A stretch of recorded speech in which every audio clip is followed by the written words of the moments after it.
Hello everybody, today in this video I'll show you how to share battery on iPhone in a very easy and clear method. So in front of us here we have on top the Galaxy S20 and in the bottom the iPhone 13 Pro Max.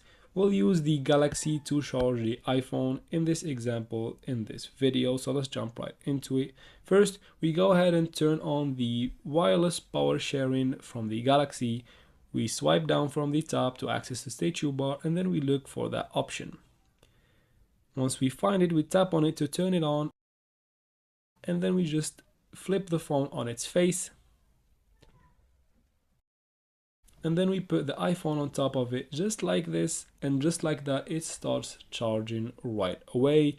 I hope this video was helpful. If it was, don't forget to like and comment down below. Also subscribe to the channel for future solutions to such tech problems. Thanks for watching.